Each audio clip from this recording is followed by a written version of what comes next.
Marjorie Taylor Greene. Oh boy, oh boy. Marjorie Taylor Greene mocked for lamenting plight of the average white male. Let me take a sip of this real quick. There's a video, a video of her too. Now, naturally, Marjorie Taylor Greene is just a silly person. She's just a goofy person who managed to win an election, re-election too, right? I'm pretty sure. Am I tripping? Rep. Marjorie Taylor Greene of Georgia complained this week that there are no lobbyists in America who are fighting for the average white male when they are denied career opportunities because of their race and gender, with an immediate and derisive backlash. Well, of course, and there's a variety of things to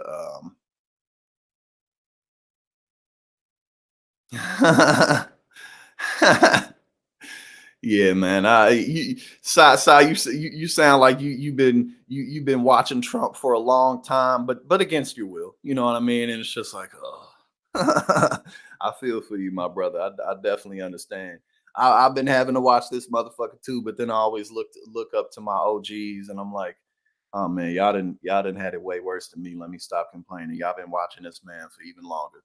Y'all had to suffer through Newt Gingrich when y'all was adults and could understand what the fuck was going on. When Newt Gingrich was really doing his thing, I was too young to I was too young to give a fuck about politics, and two, I didn't understand what the hell was going on. So y'all been suffering. Y'all suffered through Ronald Reagan. Y'all suffered through Bill Clinton. Shit, fuck, I'm talking about.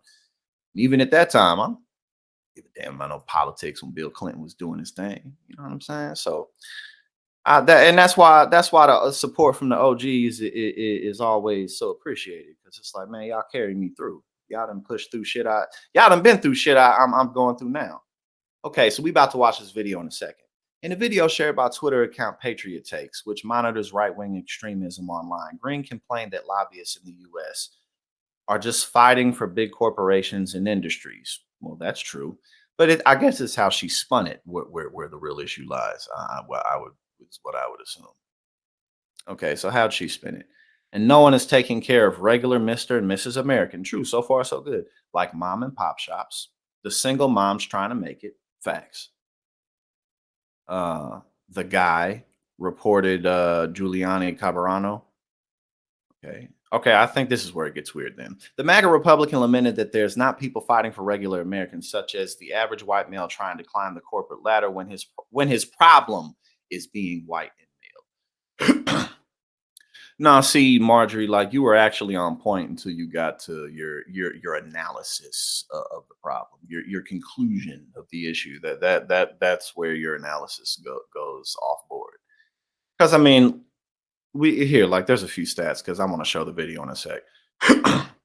Because even these stats honestly don't really matter that much to me, like the CEOs and sometimes like when you're talking about like the working class, or like, you know, like women's wages, or you know, black people's wages or anything like that. Sometimes hold on, I got this heat on. I want it to stay on me. But sometimes, like when you use like the percentages of executives and CEOs, I mean, sometimes that's useful data, but sometimes it's really not.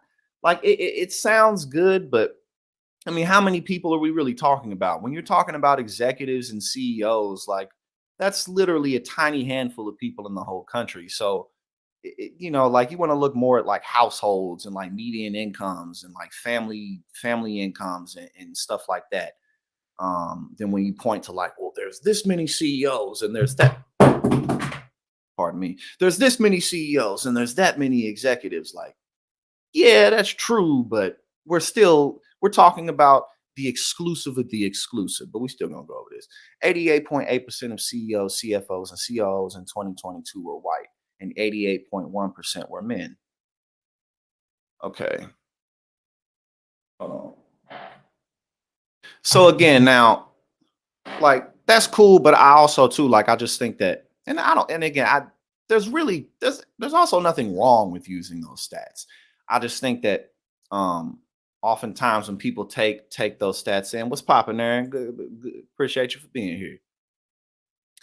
But You know, I think sometimes when people use those stats, they kind of equate it to like the broader public, and that's just not what we're talking about. But obviously, you know, again, like we were saying, you know, yes, it's true. Big corporate lobbyists are fighting for big corporations and industries and things like that. Absolutely. However, um, if you're a white male, that isn't why you're having an issue. Obviously, we had to talk about broader problems like broader economic systemic issues, how we live in a increasingly classist oligarchical society.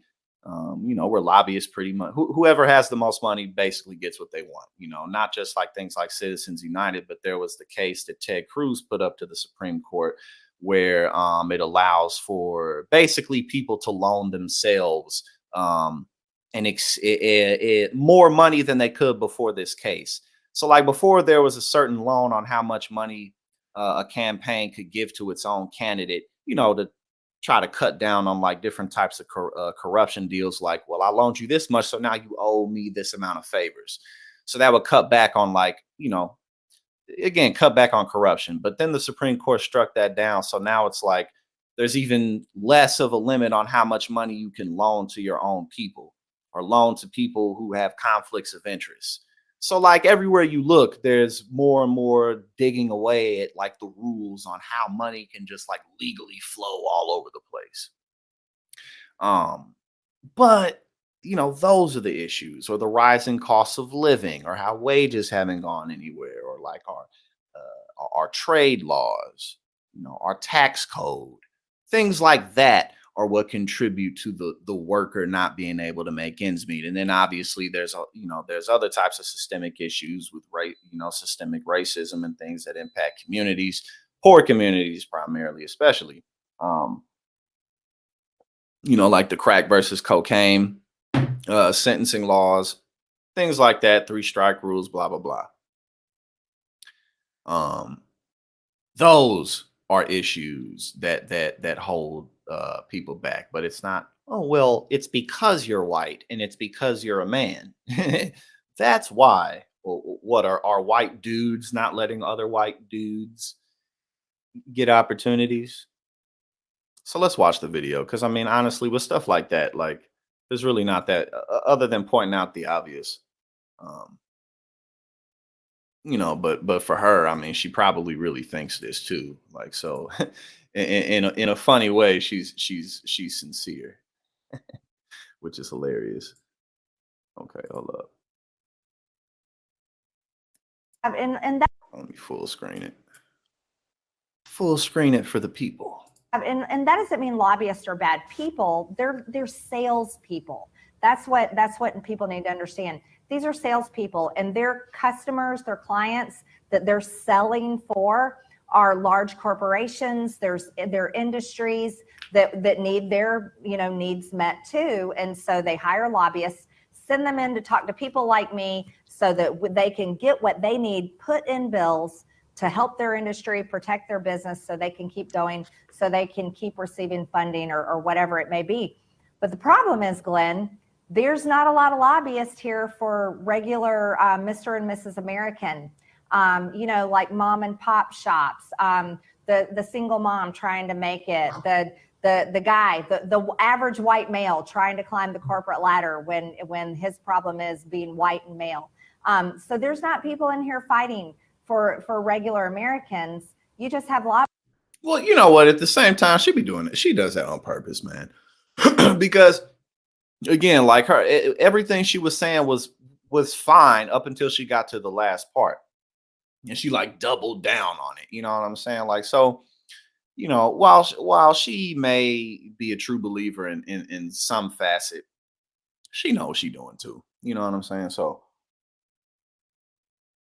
because again, that whole notion, everyone who pushes that rhetoric, it's stupid. It's like what basically the ultimate logic of things like the great replacement theory and stuff like this, like you know, all the real economic systemic issues aside, it's because you're a white male. It's like the ultimate end of the road of that logic is that y'all are playing yourselves, that you're taking power away from yourselves, that's the ultimate inroad, because it's like, well, how else is this really happening?